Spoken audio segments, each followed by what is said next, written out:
Now the MSI Z68A-GD65 G3 motherboard comes with a lot of utilities that we have seen before, and then a couple of new ones that we haven't seen. One of the nice, cool new ones is the ClickBIOS 2 program. What this does is basically gives you a GUI representation of your BIOS inside of Windows here. And if you can see, it looks exactly like their BIOS setup, and you can actually click in and look at each of your settings. So if anyone asks like, hey, what's this set to in your BIOS, you could load this program up and kind of look and run down the settings. But if you do make any changes, it does require that you reboot the computer. So this is more of a good reference tool. The second program here is their Control Center. As you can see, this is kind of where you can do the in Windows on-the-fly tuning and changes. We have our overclocking section here where we can change our settings and then hit apply. There's also the Genii option where it'll go through and manually try to overclock the system. Well, automatically, I should say. Green power, where we can see our voltages and power settings, temperature settings, and we can set our fan speeds.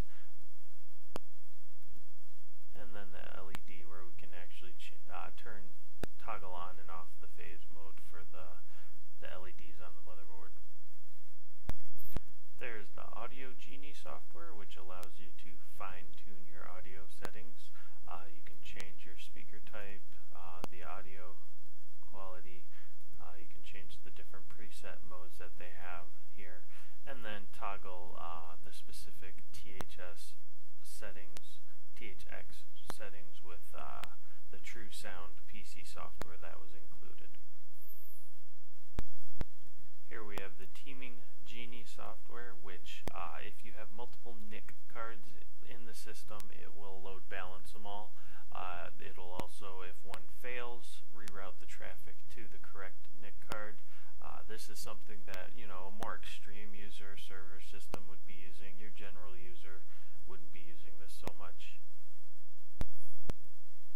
There's the Video Genii software, which runs automatically in the taskbar down here, and what it does is basically changes the color saturations on the screen for you automatically to their presets.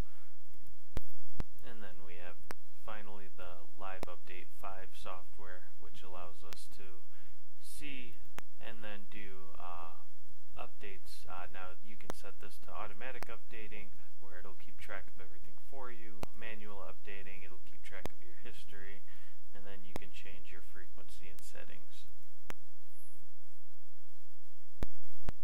MSI also has their own Easy Viewer software, which is a nice little program for photo viewing. Kind of replaces the default photo viewing software, if you would like. Gives it a different representation